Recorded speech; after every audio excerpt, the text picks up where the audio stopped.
এই একটি আমল করার মাধ্যমে আপনার হাতে আল্লাহ রব্বুল আলামিন অগণিত রিজিক ও অর্থ সম্পদ দান করতে পারেন। প্রিয় দর্শক, আজকের ভিডিওতে জানব কোন আমল করলে আপনার হাতে বৃষ্টির মতো অর্থ সম্পদ দিতে পারেন আল্লাহ এবং আপনাকে ঋণ মুক্ত করতে পারেন।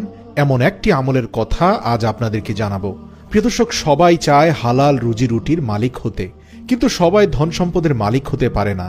কোরআন হাদিসে এমন কিছু বিষয় রয়েছে যেগুলো পাঠ করলে আল্লাহ সুবহানাহু ওয়া তাআলা এগুলোর বদৌলতে প্রচুর পরিমাণে অর্থ সম্পদ এবং নেক হায়াত আমাদেরকে দান করতে পারেন। মনে রাখবেন, এই সব কিছুর মালিক কিন্তু আল্লাহ। আপনি যদি কোনো কিছু পেতে চান তবে আল্লাহর কাছে সাহায্য প্রার্থনা করেই পেতে হবে। আজকে যে আমল নিয়ে আলোচনা করব সেটা শুধুমাত্র ধন সম্পদ রিজিকের জন্যই নয়, অর্থাৎ এই আমল করলে যে শুধুমাত্র প্রচুর পরিমাণে টাকা পয়সা আসবে তাই নয়, এর বহুবিধ গুণ রয়েছে। যেমন আপনার মনের নেক মাকসাদ পূরণ হতে পারে আপনি পুত্র সন্তানের আশা করছেন, অথবা আপনি ভয়াবহ কোনো দুশ্চিন্তায় আছেন, আপনার সেই পেরেশানি দূর হয়ে যেতে পারে। এছাড়া এর মাধ্যমে আল্লাহ রাব্বুল আলামিন আপনার যাবতীয় দুঃখ কষ্ট অন্তরের প্রশান্তি দান করতে পারেন এবং দুঃখ কষ্ট দূর করে দিতে পারেন। সেই সাথে যারা চাকরি বাকরি পাচ্ছেন না, ব্যবসায় উন্নতি করছেন না, তাদের জন্য খুব দ্রুতই আল্লাহ এই আমলের মাধ্যমে চাকরি এবং ব্যবসার সফলতা দান করতে পারেন ইনশাআল্লাহ। এই আমলটি শুরু করার আগে অবশ্যই 11 বার দুরূদ শরীফ পাঠ করতে হবে। সেই দুরূদ হতে পারে দুরূদে ইব্রাহিম অথবা যে কোনো দুরূদ। যদি আপনার কোনো দুরূদ জানা না থাকে তাহলে আপনি 11 বার শুধুমাত্র সাল্লাল্লাহু আলাইহি ওয়াসাল্লাম পড়ে আমল শুরু করবেন, কেননা এটিও একটি দুরূদ। 11 বার দুরূদ শরীফ পাঠ করার পর 100 বার আস্তাগফিরুল্লাহ পড়বেন। এর অর্থ, হে আল্লাহ, আমি আপনার কাছে ক্ষমা চাই। প্রিয় দর্শক, আল্লাহ রাসূল বলেছেন, কুল্লুনা খাতাউন ওয়া খায়রুত তাওয়াবুন। আমরা সবাই গুনাহগার, ক্ষতিগ্রস্ত হয়ে আছি, শুধু ওই ব্যক্তি ব্যতীত যে প্রতিনিয়ত ইস্তেগফারের উপরে আছে। মানে সে জানে গুনাহ তো আমাদের পক্ষে ছাড়া সম্ভব নয়, কিন্তু ইস্তেগফার তো ধরে রাখা সম্ভব। তাই ইস্তেগফারের সাথে আপনাকে থাকতে হবে। আপনি আপনার ইচ্ছে মতো একটা ফ্রি সময় নির্ধারণ করে এই আমলটি করতে পারেন। 100 বার ইস্তেগফার করবেন, তার আগে 11 বার দুরূদ শরীফ পাঠ করবেন। সেই সময়টা হতে পারে সকাল ফজরের পর, বিকেল কিংবা দিনের যে কোনো সময়।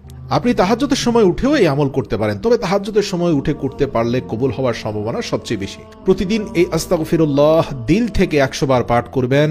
কিছুটা অশ্রুসিক্ত হওয়ার চেষ্টা করবেন, আল্লাহর কাছে নিজের গুনাহগাতার জন্য লজ্জিত হবেন। এমন নয় যে শুধু পড়েই যাচ্ছেন কিন্তু আপনি আবেগ অনুভূতি দ্বারা এই কথাগুলো বলছেন না, আল্লাহর কাছে নিজেকে সমর্পণ করছেন না। তা না হলে কিন্তু আপনার আমল দ্বারা তেমন কোনো কার্যকারিতা আসবে না। তো যাই হোক, 100 বার আস্তাগফিরুল্লাহ এবং 11 বার দিল থেকে দুরূদ শরীফ পাঠ করবেন। তারপর ইয়া গানিয়্যু ইয়া ওয়াহাবু 11 বার পাঠ করবেন। অবশ্যই আপনাকে এই আমলগুলো করার সময় এর অর্থ অন্তরে অনুভব করতে হবে। ইয়া গানিয়্যু অর্থ হে ঐশ্বর্যশীল ধনবান, ইয়া ওয়াহাবু অর্থ হে সর্বপ্রদাতা অতিশয় দানকারী।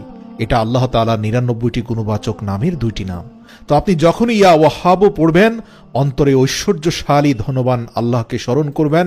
আর যখন আপনি আল ওয়াহাবু অথবা ইয়া ওয়াহাবু পড়বেন, তখন সর্বপ্রদাতা অতিশয় দানকারী আল্লাহ তাআলার নাম অন্তরে স্মরণ করবেন। এভাবে 11 বার আপনি দিল থেকে রিজিকের জন্য আল্লাহর কাছে সাহায্য প্রার্থনার উদ্দেশ্যে আমলটি করতে থাকবেন। হযরত আব্দুল্লাহ ইবনে আব্বাস রাদিয়াল্লাহু তাআলা আনহু বর্ণনা করেন, রাসূল সাল্লাল্লাহু আলাইহি ওয়াসাল্লাম নিয়মিত ইস্তেগফার পাঠ করার কথা বলেছেন, কেননা ইস্তেগফার শব্দের অর্থ কৃত পাপ কর্মের জন্য আল্লাহর দরবারে ক্ষমা প্রার্থনা করা।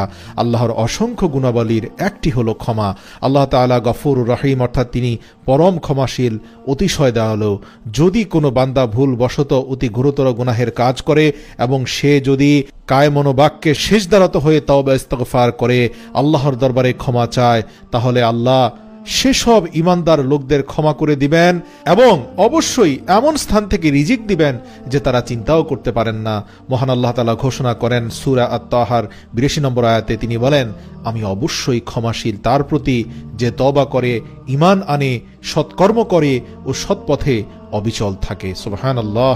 অন্যদিকে এই উম্মতের জন্য আল্লাহর আযাব থেকে রক্ষার দুটি বিষয় কোরআনে কারিমে উল্লেখ রয়েছে, অথচ আল্লাহ কখনোই তাদের উপর আযাব নাজিল করবেন না যতক্ষণ আপনি নবী মুহাম্মদ সাল্লাল্লাহু আলাইহি সাল্লাম তাদের মাঝে অবস্থান করবেন।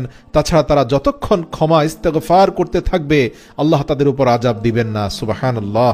তো প্রিয় দর্শক, ইস্তেগফারের অন্যতম ফজিলত হচ্ছে আল্লাহ রিজিক দ্বারা আপনার হাত ভরপুর করে দিবেন, তার পাশাপাশি আপনার হৃদয়ে অন্তর ও প্রশান্তি দান করবেন।